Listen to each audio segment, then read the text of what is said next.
Welcome back to my channel house wife life style. నేను ఈ వీడియోలో మీరు తమ్నైల్లో చూసారు కదా. సో మన ఛానల్కి సంబంధించినటువంటి కొన్ని అప్డేట్స్, అలాగే మీషో గురించి ఉన్నటువంటి కొన్ని భయాలు, అపోహలు, ఇక అలాగే చాలామంది హౌస్ వైఫ్స్ ఫేస్ చేస్తున్నటువంటి కొన్ని ప్రాబ్లమ్స్ గురించి ఈ వీడియోలో డిస్కస్ చేయబోతున్నానండి. సో ప్రతి ఒక్కరికి కూడా ఉపయోగపడేటువంటి ఇన్ఫర్మేషన్ ఉంటుంది, అలాగే చాలా మందిలో కూడా కాన్ఫిడెంట్ పెంచేటువంటి ఇన్ఫర్మేషన్ అయితే ఉంటుందన్నమాట. సో స్కిప్ చేయకుండా వీడియో మొత్తము చూడండి. మీకు వీడియో నచ్చింది, ఉపయోగపడింది ఇన్ఫర్మేషన్ అనుకుంటే మాత్రం వీడియోని తప్పకుండా లైక్ చేయండి. అలాగే మన ఛానల్ని ఫస్ట్ టైం చూస్తున్న వాళ్ళు ఛానల్ని తప్పకుండా సబ్స్క్రైబ్ చేసుకోండి. ఆల్రెడీ సబ్స్క్రైబ్ చేసుకున్న వాళ్ళైతే ఈ వీడియోని మీ ఫ్రెండ్స్ అండ్ ఫ్యామిలీ మెంబర్స్కి షేర్ చేసి మన ఛానల్ని సపోర్ట్ చేయండి. ఇక లేట్ చేయకుండా వీడియోలోకి వెళ్తే ఫస్ట్ వచ్చేసి మన ఛానల్కి సంబంధించినటువంటి గివ్ అవే అప్డేట్ గురించి అయితే షేర్ చేస్తానండి. ఏంటంటే ఎప్పుడో 5K సబ్స్క్రైబర్స్ అయిపోయినప్పుడు చెప్పాను కదా, సో మన ఛానల్లో గివ్ అవేస్ అయితే నేను కంటిన్యూ చేస్తాను అని చెప్పేసి అప్పటి నుంచి ఇప్పటి వరకు ఏ వీడియోలో కానీ ఏ షార్ట్లో కానీ గివ్ అవేకి సంబంధించినటువంటి అప్డేట్, ఎలాంటి అప్డేట్ ఇవ్వలేదన్నమాట. కొంతమంది కమెంట్స్లో అడిగారు నెక్స్ట్ గివ్ అవే మళ్ళీ ఎప్పుడు ఇస్తారక్క అని చెప్పేసి, వాళ్ళకి అయితే రిప్లై ఇచ్చానండి. కాకపోతే వీడియోస్ రూపంలో కానీ షార్ట్స్లో కానీ ఎప్పుడు నేను గివ్ అవే గురించి టాపిక్ అయితే తీసుకురాలేదనమాట. సో ఇప్పుడు మన ఛానల్లో 8K సబ్స్క్రైబర్స్ క్రాస్ అయింది కాబట్టి, సో నెక్స్ట్ గివ్ అవే నేను 10K సబ్స్క్రైబర్స్ అయిన తర్వాత ఇవ్వాలి అనుకుంటున్నాను. కాబట్టి జస్ట్ మీకు ఒక ఇన్ఫర్మేషన్ అయితే ఇద్దాము అని చెప్పేసి ఈ వీడియోలో ఇన్ఫర్మేషన్ అంటే ఈ వీడియోలో మీకు చెప్తున్నాను అనమాట. సో ఏంటంటే 10K సబ్స్క్రైబర్స్ అయిపోయిన తర్వాత నేను మళ్ళీ గివ్ అవే అయితే ఇస్తానండి. సో బోత్ ఫుల్ లెంత్ వీడియోస్కి అలాగే షార్ట్స్కి వచ్చేటువంటి కమెంట్స్ని బేస్ చేసుకొని 10K సబ్స్క్రైబర్స్ అయిపోయిన తర్వాత ఒక 5 మెంబర్స్కి అయితే గివ్ అవే అయితే ఇవ్వాలి అనుకుంటున్నాను అనమాట. సో మీరు కూడా గివ్ అవేలో పార్టిసిపేట్ చేయాలి అనుకుంటే నా వీడియోస్కి సంబంధించి కానీ నేను ఇచ్చేటువంటి ఇన్ఫర్మేషన్కి సంబంధించి కానీ మీ యొక్క వాల్యుబుల్ ఫీడ్బ్యాక్ని ప్రతి వీడియోలో కామెంట్స్ చేస్తూనే ఉండండి. నేను వచ్చేటువంటి ప్రతి కామెంట్ని, ప్రతి అంటే పేరుని కూడా నోట్ చేసుకుంటున్నాను అనమాట. సో ఎవరికి ఇవ్వాలి ఏంటి అన్నది నాకు కొంత ఐడియా అయితే ఉందండి. సో నెక్స్ట్ వచ్చేటువంటి కమెంట్స్ని బేస్ చేసుకొని కూడా వీటిలో నుంచి కూడా కొందరిని అయితే సెలెక్ట్ చేస్తానమాట.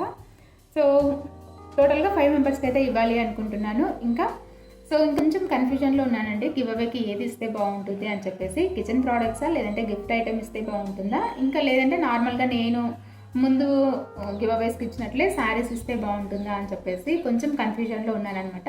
సో మీకు ఏది ఇస్తే బాగుంటుంది అనేసి మీకు ఏమైనా థాట్, ఐడియా ఉంటే మాత్రం ప్లీజ్ కమెంట్ సెక్షన్లో మీ యొక్క ఫీడ్బ్యాక్ని కూడా కమెంట్ చేయండి.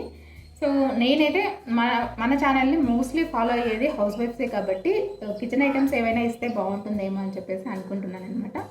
సో మీ యొక్క ఫీడ్బ్యాక్ని కూడా కమెంట్ చేస్తే నాకు కొంచెం హెల్ప్ అవుతుందండి. సో ఈ గివ్ అవేకి ఏది ఇస్తే బాగుంటుంది అని చెప్పేసి కమెంట్ చేయండి. ఇదనమాట అంటే గివ్ అవేకి సంబంధించినటువంటి అప్డేటు. సో ఫస్ట్ థింగ్ వచ్చేసి 10K సబ్స్క్రైబర్స్ అయిపోయిన తర్వాత గివ్ అవే అయితే ఇస్తానండి. అది కూడా 5 మెంబర్స్కి అయితే ఇస్తాను. బోత్ షార్ట్స్ అండ్ లాంగ్ వీడియోస్కి వచ్చినటువంటి కమెంట్స్ని బేస్ చేసుకొని అయితే గివ్ అవే అయితే ఇస్తానమాట. నెక్స్ట్ థింగ్ వచ్చేసి గివ్ అవేకి ఏది ఇవ్వాలన్నటువంటి కొంచెం కన్ఫ్యూజన్లో ఉన్నాను. సో మీరు కొంచెం హెల్ప్ చేస్తే నాకు ఈజీ అవుతుంది. కిచెన్ ప్రోడక్ట్సా, గిఫ్ట్ ఐటమా, లేదంటే శారీసా, ఈ మూడింట్లో ఏది ఇస్తే బాగుంటుంది అని చెప్పేసి మీ యొక్క ఫీడ్బ్యాక్ని కూడా కమెంట్ చేయండి. సో ఇక నెక్స్ట్ వచ్చేసి మీషో గురించి అండి. నేను లాస్ట్ టైం పెట్టినటువంటి వీడియోకి నిజంగా అంతమంది అడుగుతారు అని చెప్పేసి ఎక్స్పెక్ట్ చేయలేదన్నమాట. ఏంటంటే నా మైండ్లో ఒక థాట్ వచ్చింది, అంటే మీషో శారీస్ కొంచెం నా దగ్గర మిగిలిపోయి ఉన్నాయి కదా, వీటిని మీషోలో సేల్ చేస్తే ఎలా ఉంటుంది అని చెప్పేసి. సో మనమే ఆన్లైన్లో చేసుకోవడం వల్ల ఏంటంటే మనమే వెళ్ళి పోస్ట్ ఆఫీస్కి వెళ్ళి పోస్ట్ చేసి రావాలి కదా, దాన్ని బుక్ చేసి రావాలి. అదే మీషోలో అయితే వాళ్ళే వచ్చి తీసుకుంటారు కదా అన్నటువంటి ఆలోచనతో నేను మీషో స్టార్ట్ చేద్దాము అని చెప్పేసి అనుకున్నాను అనమాట. నాకు ఆలోచన రాగానే ఒకవేళ మీలో ఎవరికైనా సరే ఇంట్రెస్ట్ ఉందేమో ఒకసారి కనుక్కుందామని చెప్పేసి వీడియో తీసాను. ఉన్నట్లుండి ఆ వీడియో తీయాల్సి వచ్చిందనమాట, ఒకవేళ కనుక్కుందామని చెప్పేసి. కానీ ఆ వీడియోకి అంతమంది కమెంట్స్ చేసిన తర్వాత కొంచెం వీడియోని లేట్ చేశానండి. ఎందుకంటే ఇంతమంది అడుగుతున్నారు కదా, సో ఇంతమందికి అవసరమయ్యేటువంటి వీడియోని కొంచెం అంటే ప్రతి ఒక్కరికి కూడా అర్థమయ్యే విధంగా వెరీ ఈజీ మెథడ్లో వీళ్ళకి వీడియో పెట్టాలి అన్న ఉద్దేశంతో కొంచెం లేట్ చేశానమాట. ఆల్రెడీ దానికి సంబంధించినటువంటి ఎడిటింగ్స్ అయితే జరుగుతూ ఉందండి. సో ఎడిటింగ్ అయితే చేస్తూ ఉన్నాను అనమాట. కాకపోతే ప్రతి ఒక్కరికి కూడా, ఈవెన్ కొంచెం నాలెడ్జ్ తక్కువ ఉన్న వాళ్ళకి కూడా అంటే ఎవరికైనా సరే అర్థమయ్యే విధంగా ఉండాలి కదా అని చెప్పేసి కొంచెం ఈజీ వేలో వీడియోని అయితే ఎడిటింగ్ చేస్తున్నానండి. సో దానివల్ల ఏంటంటే అది కొంచెం లేట్ అవుతుంది. కాకపోతే డెఫినెట్గా మీకు చాలా తొందరలోనే మీషోకి సంబంధించినటువంటి వీడియో కూడా అప్లోడ్ చేస్తానన్నమాట. అయితే కొంతమందికి అంటే ఆల్రెడీ స్టార్ట్ చేసిన వాళ్ళు ఏంటంటే ఆ వీడియో కింద కొన్ని కమెంట్స్ చేశారండి, మేము ఆల్రెడీ మీషోలో స్టార్ట్ చేసాము, మాకు కొంచెం లాస్ వచ్చింది అని చెప్పేసి కొందరు అన్నారు. ఇంకొంతమంది ఏమో మీషోలో చేయాలంటే కొంచెం జాగ్రత్తగా ఉండాలి, చాలా మోసాలు జరుగుతాయి అని చెప్పేసి చెప్తున్నారనమాట. సో ఎందుకు ఏంటి అన్నది నేను అడిగాను కానీ బట్ వాళ్ళైతే చెప్పట్లేదన్నమాట. సో ఏదైనా సరే మనం వెళ్తేనే, ఏ పనైనా సరే మనం చూసి కానీ విని కానీ దాంట్లో కష్టం ఎంత ఉంది, సుఖం ఎంత ఉంది, లాభం ఎంత ఉంది, నష్టం ఎంత ఉంది అన్నది మనకు తెలియదండి. సో ఏ పని గురించి అయినా సరే మనకు 100% తెలియాలి అంటే మాత్రం ఆ పని ఖచ్చితంగా మనమే చేసి తీరాలన్నమాట. సో ఆ పనిని మనం చేస్తేనే మనకు ఆ పనిలో ఉండేటువంటి ప్రాఫిట్స్ అండ్ లాస్ కానీ మనకు 100% తెలుస్తుంది అనమాట. సో వాళ్ళని వీళ్ళని అడగడం ఎందుకు, మనమే ట్రై చేద్దాము అంటే ఏదైనా సరే మనం చేస్తేనే కదా మనకు వస్తుంది అనే ఉద్దేశంతో ఇంకా అడగడం అయితే ఆపేసాను అనమాట. సో చూద్దాం, నేను కూడా ఫస్ట్ టైం చేస్తున్నాను కదా, ఎలా ఉంటుంది ఏంటనేది నాకు కంప్లీట్ ఇన్ఫర్మేషన్ తెలిసిన తర్వాత మీకు కూడా కంప్లీట్గా చెప్తానండి. నాకు తెలిసిన ప్రతిదీ కూడా మీతో కూడా షేర్ చేసుకుంటాను. సో ఇప్పుడైతే నాకు ఎంతవరకు తెలుసు అంటే మీషోలో మనకి సెల్లర్ అకౌంట్ క్రియేట్ చేసుకోవడము, అందులో ప్రోడక్ట్స్ పెట్టడము, తర్వాత మనకి ఆర్డర్స్ వచ్చిన తర్వాత ఏ విధంగా ప్యాక్ చేయాలి, మన దగ్గరికి ఆ ప్రోడక్ట్ని పిక్ చేసుకోవడానికి ఎవరు వస్తారు, తర్వాత మనకి అమౌంట్ ఎలా వస్తుంది, కస్టమర్ పంపించిన అమౌంట్ మనకు ఎవరి ద్వారా వస్తుంది, ఎన్ని డేస్కి వస్తుంది, సో ఈ ఇన్ఫర్మేషన్ అంతా నాకు తెలుసు అనమాట. సో నెక్స్ట్ అంటే అందులో జరిగే మోసాలు ఏంటి అన్నది, ఎలా మోసం జరుగుతుంది అన్నది నాకైతే తెలియదండి. సో చూడాలి మరి. మనకి లాస్ అయ్యేటువంటి ఛాన్సెస్ ఏ ఉన్నాయి అంటే మాత్రం మనము కస్టమర్ ఆర్డర్ చేసుకునే ప్రోడక్ట్ కాకుండా మనం వేరే ప్రోడక్ట్ పంపిస్తే ఏంటంటే వాళ్ళు రిటర్న్ చేస్తారు కదా, ఆ రిటర్న్ చేసినప్పుడు పడేటువంటి షిప్పింగ్ ఛార్జెస్ ఏదైతే ఉందో 70 to 80 రూపీస్ అలా పడుతుందండి మీషోలో. సో ఏ ప్రోడక్ట్కైనా సరే, అంటే ఏ ప్రోడక్ట్కైనా కాదు, ఆ ప్రోడక్ట్ వెయిట్ బేస్ చేసుకునే ఉంటుందిలేండి. So 70 to 80 rupees shipping charge ఏదైతే ఉందో అది మనకే పడుతుంది అనమాట. సో సెల్లర్కే పడుతుందండి. అలా కొంచెం లాస్ అయ్యేటువంటి ఛాన్స్ అయితే ఉంటుందన్నమాట. ఇంకొక సిచ్యువేషన్ ఏంటంటే కస్టమర్ మనం పంపించినటువంటి ప్రోడక్ట్ కాకుండా వాళ్ళు వేరే మార్చి ఇంకొక ప్రోడక్ట్ పంపిస్తారనమాట. సో అలాంటి సిచ్యువేషన్స్లో కూడా మనం లాస్ అయ్యేటువంటి ఛాన్సెస్ అయితే ఉంటాయి. బట్ అది చాలా రేర్ అనమాట, ఎందుకంటే బార్కోడ్ స్కాన్ ఉంటుంది కాబట్టి మనం ఏ ప్రోడక్ట్ అయితే పంపిస్తామో ఆ ప్రోడక్ట్ ఆ స్కాన్ చేస్తే తెలిసిపోతుంది అనమాట, మనం ఏది పంపించామో కస్టమర్ ఏది పంపించారు అని చెప్పేసి. సో అది కూడా చాలా తక్కువ కేసెస్లో అలా అయితే జరుగుతుందన్నమాట. సో నాకు తెలిసింది ఇంతవరకు అయితే తెలుసండి. ఇంకా లోపలికి వెళ్ళి అంటే ఇంకా డెప్త్గా ఏమైనా తెలుసుకోవాలి, డెప్త్గా ఇంకా ఏమైనా మోసాలు జరుగుతాయా ఇవన్నీ తెలుసుకోవాలంటే మాత్రం స్టార్ట్ చేసి నేను ఆ ప్రాసెస్ అంతా సో మీషోలో సెల్లింగ్ స్టార్ట్ చేసి ఆర్డర్స్ వచ్చి ఈవెన్ నేను ఎప్పుడైనా సరే లాస్ అవుతే తప్ప నాకు ఆ లాస్ ఏ విధంగా జరుగుతుంది అన్న విషయం అయితే నాకు కూడా తెలియదు అనమాట. సో ఏదేమైనా సరే ఏదేమైనా సరే మనం స్టార్ట్ చేస్తేనే దాంట్లో ఉన్నటువంటి ప్రాఫిట్స్ కానీ బెనిఫిట్స్ కానీ లేదంటే లాస్ కానీ మనకు తెలుస్తుంది అనమాట. సో నేనైతే స్టార్ట్ చేస్తాను. నాకు తెలిసినటువంటి ప్రతి ఇన్ఫర్మేషన్ కూడా మీతో కూడా షేర్ చేసుకుంటూనే ఉంటాను. మీరైతే మాత్రం కేవలం నన్ను నమ్మి మాత్రమే నేను స్టార్ట్ చేస్తున్నాను కదా అని చెప్పేసి మాత్రం మీరు కూడా స్టార్ట్ చేయకండి, ఇప్పుడే స్టార్ట్ చేయకండి. నేను కంప్లీట్ ఇన్ఫర్మేషన్ చెప్పిన తర్వాత ఓకే పర్లేదు అని మీకు కూడా అనిపిస్తే అప్పుడు స్టార్ట్ చేయండి. ఏదైనా సరే లాస్ వచ్చినా సరే ప్రాఫిట్ వచ్చినా సరే ఏది వచ్చినా సరే భరించగలము అనుకున్న వాళ్ళు మాత్రమే స్టార్ట్ చేయండి. సో లాస్ వస్తే మా ఇంట్లో వాళ్ళు అరుస్తారు, ఏవైనా అంటారు అనుకున్న వాళ్ళు మాత్రం ఇప్పుడే స్టార్ట్ చేయకండి, ముందే చెప్తున్నాను. ఎందుకంటే కంప్లీట్గా ఒక్కొక్క ఫ్యామిలీ బ్యాక్గ్రౌండ్ కానివ్వండి, ఒక్కొక్క ఫ్యామిలీ యొక్క ఒపీనియన్స్ కానివ్వండి డిఫరెంట్గా ఉంటాయండి. సో నా ఫ్యామిలీలో ఏంటంటే నేను ఏవి చేసినా సక్సెస్ అయినా ఫెయిల్ అయినా సరే మా హస్బెండ్ ఏమీ అనరు, ఇంకా సపోర్ట్ చేస్తారు కాబట్టి ఓకే నేను చేస్తాను. అలా కాకుండా కొంతమంది ఏంటంటే చిన్న చిన్న పొరపాట్లకే బాగా అరిచేవాళ్ళు ఉంటారండి.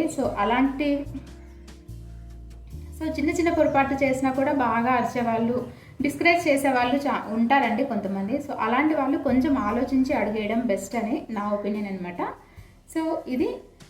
సో ఇంకా చాలామంది హౌస్ వైఫ్స్ ఏంటంటే మాకు ఏం చేయాలన్నా భయము, అసలు మాకు ఏమీ తెలీదు, అసలు బయట ప్రపంచమే తెలీదు అని చెప్పేసి చాలామంది అంటుంటారండి. సో వాళ్ళకి ఒక చిన్న ఎగ్జాంపుల్ చెప్తాను చూడండి. ఇప్పుడు మన చేతిలో ఇలా ఒక బాక్స్ కానీ ఒక క్లాత్ కానీ పెట్టుకొని కళ్ళు మూసుకొని ఇది బాక్సా లేదంటే క్లాతా చెప్పాలి అంటే కళ్ళు మూసుకొని అయితే ఇది బాక్సా లేదంటే క్లాతా అని చెప్పగలం. కానీ అదే కళ్ళు మూసుకొని క్లాత్ ఏ కలర్ ఇది అంటే లేదంటే ఈ బాక్స్ ఏ కలర్ అంటే చెప్పగలమా చెప్పండి? కళ్ళు మూసుకొని చెప్పమంటే ఇది ఏ కలర్ అని చెప్పగలమా? ముందు ఎప్పుడు చూడండి ఏ కలర్ అంటే మనం చెప్పగలమా చెప్పండి? సో అలా ఉంటుందన్నమాట. ఏదైనా సరే మనకు బయట ప్రపంచం తెలీదు అంటే మనం బయటకు వెళ్ళాలి, అసలు బయట ఏం జరుగుతుందో చూడాలి, మనము అది చూడాలి, దాంట్ని గమనించాలి. అలా గమనించి చూడగలిగితేనే అసలు బయట ఏం జరుగుతుంది అనేటువంటిది మనకు తెలుస్తుంది అనమాట. అంతేనండి. ఏ పనైనా సరే, ఈవెన్ బిజినెస్ అయినా సరే, యూట్యూబ్ ఛానల్ అయినా సరే, ఇంకొక పనైనా, ఏ పనైనా సరే, ఒక గోల్ ఉంది అంటే మాత్రం ఆ గోల్ని రీచ్ అవ్వాలంటే ఫస్ట్ దానికోసం మనం ప్రయత్నం చేయాలన్నమాట. ఆ గోల్ని రీచ్ అవ్వడానికి కష్టమైన, సుఖమైన, నష్టమైన, బాధైన ఏదైనా సరే అన్నింటినీ తట్టుకొని ఆ గోల్ని రీచ్ అవ్వడానికి మనము ప్రయత్నించాలన్నమాట. ప్రయత్నించకుండా, ఏమి చేయకుండా నాకేమి రాదు అని ఊరికే కూర్చొని ఉంటే నిజంగా ఎవరికి ఏమి రాదండి.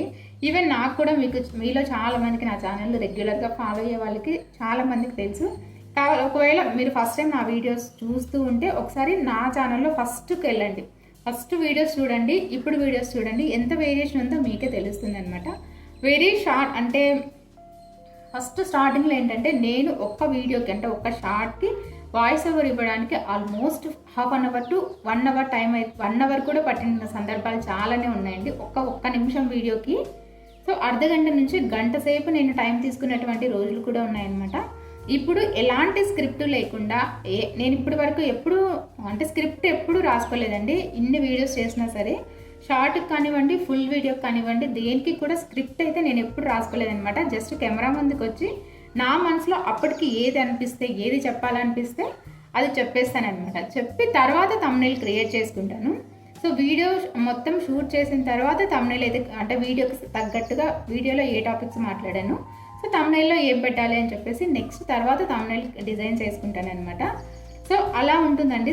ఏదైనా సరే ఇప్పుడు నాకు ఫస్ట్ స్టార్టింగ్లో యూట్యూబ్ గురించి ఏమీ తెలియదు కదా, నేను ఎలా స్టార్ట్ చేయాలి, ఏం చెయ్యాలి అని అలాగే ఊరికే అంటే యూట్యూబ్ చేయాలన్న ఆలోచన, ఆశ రెండు ఉన్నాయి, కానీ యూట్యూబ్ చేయాలి, అందులో సక్సెస్ అవ్వాలి అన్నటువంటి ఆలోచన ఉంది, ఆశ ఉంది. కానీ నాకు ఏమీ రాదు కదా, నాకేమీ తెలియదు కదా, నేను అసలు కెమెరా ముందుకే రాలేను అని చెప్పేసి ఆ రోజు అలాగే కూర్చొని ఊరికే బాధపడుతూ ఉంటే ఈరోజు నేను ఇలా ఉండేదాన్ని కాదు కదా, ఇప్పుడు కెమెరా ముందుకు వచ్చి ఇలా మాట్లాడేదాన్ని కాదు కదా. అంటే నా గురించి ఏదో గొప్పగా చెప్తున్నట్లు కాదు, కానీ ఏం చెప్తున్నానంటే ఏ పనైనా సరే మనం ఎందులో అయినా సరే సక్సెస్ అవ్వాలి అంటే ఫస్ట్ ఆ పని వైపు అడుగు వేయాలి. సో అందులో సక్సెస్ అయ్యే వరకు మనం ప్రయత్నం చేస్తూనే ఉండాలి అనమాట. అది నేను చెప్పేది. సో అలా ఉంటుందండి. సో కాబట్టి మీరు కూడా ఏదైనా సాధించాలి అనుకున్నప్పుడు ఫస్ట్ ఆ పని అయితే స్టార్ట్ చేయండి. ఆ పనిలో ఎన్ని కష్టాలు వచ్చినా సరే దాన్ని వదలకుండా కంటిన్యూ చేస్తూనే ఉండండి. ఇప్పుడు నేను యూట్యూబ్ ఛానల్లో ఇలా రెగ్యులర్గా వీడియోస్ చేస్తున్నాను, కెమెరా ముందుకు వచ్చి మాట్లాడుతున్నాను అంటే నా ఇంట్లో సపోర్ట్ ఉంది అన్నట్టు కాదండి. అంటే నాకు ఎవరో వీడియోస్ తీస్తున్నారో లేదంటే ఎవరైనా సజెస్ట్ చేస్తున్నారో అని కాదు, ఇది కంప్లీట్గా నా యొక్క కష్టమే అనమాట. సో నాకు ఎవరు సజెషన్స్ ఇవ్వలేదు. ఈవెన్ మా హస్బెండ్ కానివ్వండి, ఎవరి నుంచి కూడా నాకు ఎలాంటి సజెషన్స్ లేవు, ఎలాంటి హెల్ప్ కూడా లేదనమాట. ఇది నాకు అంటే నేను సాధించాలి అనుకున్నాను, నేను ఇందులో సక్సెస్ అవ్వాలి అనుకున్నాను. సో నేనే కష్టపడుతున్నాను అనమాట. ఇలా మనం కష్టపడినప్పుడే ఇంకా ఇందులో బెటర్గా తెలుసుకోవచ్చండి. ఫస్ట్ నేను యూట్యూబ్ ఛానల్ స్టార్ట్ చేయాలి అనుకున్నప్పుడు నిజంగా మా ఆయన అయితే ఒప్పుకోలేదనమాట. నిజంగా చెప్తున్నాను. యూట్యూబ్ ఛానల్ ఎందుకు, నెగిటివిటీ ఎక్కువగా ఉంటుంది సోషల్ మీడియాలో, సో దాన్ని నువ్వు బేర్ చేయలేవు, బాధపడాల్సి వస్తుంది, వద్దులే అని చెప్పేసి వద్దన్నారండి. కాకపోతే నాకైతే యూట్యూబ్ ఛానల్ స్టార్ట్ చేయాలని ఉంది, యూట్యూబ్లో సక్సెస్ అవ్వాలని ఉంది. కాబట్టి నెగిటివిటీని అయినా సరే తట్టుకోవాలి అని నెగిటివిటీని అయినా సరే తట్టుకొని నేనైతే ఖచ్చితంగా సక్సెస్ అయ్యి చూపించాలి అని చెప్పేసి నేను ఓన్గా స్టార్ట్ చేశాను. స్టార్ట్ చేసిన తర్వాత నాకు ఏమీ తెలీదు. ఈవెన్ నేను ఎలాంటి కంటెంట్ పెట్టాలి అన్న విషయం కూడా తెలియదండి. సో అలా ఏమీ తెలియని స్థితిలో నుంచి ఇప్పుడు మీ అందరికీ కూడా ఉపయోగపడేటువంటి కంటెంట్ని ఇస్తున్నాను అంటే సో దాని వెనకాల నా కష్టం చాలానే ఉందండి. సో అదొక్కటే అనమాట నేను చెప్పాలి అనుకున్నది. సో ఏదైనా సరే మనం చేయాలి అనుకుంటే ఆ పని వైపు అడుగు వేయాలి, దాంట్లో సక్సెస్ అయ్యే వరకు ప్రయత్నం చేస్తూనే ఉండాలి. ఏదైనా పని మనము ఏ పనిలో అయినా సరే సక్సెస్ సాధించాలి అంటే దానికి సంబంధించినటువంటి స్కిల్స్ అన్నవి ఇంప్రూవ్ చేసుకోవాలన్నమాట. సో ఈ స్కిల్స్ మనం గ్రో చేసుకుంటే దేంట్లో అయినా సరే మనం డెఫినెట్గా సక్సెస్ అవ్వగలుగుతామండి. బిజినెస్లో ఏంటంటే ఫస్ట్ మనకి కావాల్సిన స్కిల్ ఏంటంటే కస్టమర్తో కరెక్ట్గా మాట్లాడగలగడం, కస్టమర్తో మంచిగా మాట్లాడగలగడం అనమాట. ప్రతి చిన్న విషయానికి మొహం మార్చుకోవడం, కోప్పడడం, లేదంటే ఒక 5-10 సారీస్ చూపించిన తర్వాత విసిగించుకోవడం ఇలా చేయకూడదు అనమాట. సో ఎంతైనా సరే ఓపికగా వాళ్ళకి చూపించగలగాలి. కస్టమర్ను రిసీవ్ చేసుకోవడం అనేది చాలా చాలా ఇంపార్టెంట్ అనమాట. మంచిగా రిసీవ్ చేసుకోవాలి. ఇలా అంటే ఏ పనికి సంబంధించిన స్కిల్స్ దానికి ఉంటాయండి. అలాంటి స్కిల్ను మీరు ఇంప్రూవ్ చేసుకోవాలన్నమాట. ఫస్ట్ స్కిల్స్ ఇంప్రూవ్ చేసుకుంటే సో మీరు సాధించాలనుకున్నటువంటి ఏ పనిలో అయినా సరే డెఫినెట్గా సక్సెస్ అయితే సాధించగలుగుతారనమాట. సో ఇదండి ఇవాళ నేను చెప్పాలి అనుకున్నది. ఇంకా చాలా చెప్పాలి అని ఉంది కానీ కాకపోతే వీడియో చాలా లెంతీ అయిపోతుంది అనమాట. సో మీకు ఏవైనా సరే, అంటే మీకు ఏమైనా భయాలున్నా, అపోహలున్నా, ఏవున్నా సరే కమెంట్ సెక్షన్లో షేర్ చేయండి. వాటికి సంబంధించి ఫర్దర్గా నేను వీడియోస్ చేయడానికి అయితే ట్రై చేస్తానన్నమాట. సో నాకు తెలిసినంత వరకు మీకు ఇన్ఫర్మేషన్ అయితే షేర్ చేస్తానండి అనమాట. ఇవాళ వీడియో మీకు వీడియో ఎలా అనిపించింది ఏంటి అన్నది కమెంట్ సెక్షన్లో షేర్ చేయండి. వీడియో నచ్చితే లైక్ చేసి మన ఛానల్ని తప్పకుండా సబ్స్క్రైబ్ చేసుకోండి. ఆల్రెడీ సబ్స్క్రైబ్ చేసుకున్న వాళ్ళైతే మాత్రం ఈ వీడియోని మీ ఫ్రెండ్స్ అండ్ ఫ్యామిలీ మెంబర్స్కి షేర్ చేసి మన ఛానల్ని సపోర్ట్ చేయండి. ఇంతవరకు ఈ వీడియో చూసినందుకు థ్యాంక్ యూ సో మచ్ అండి. Thank you for watching.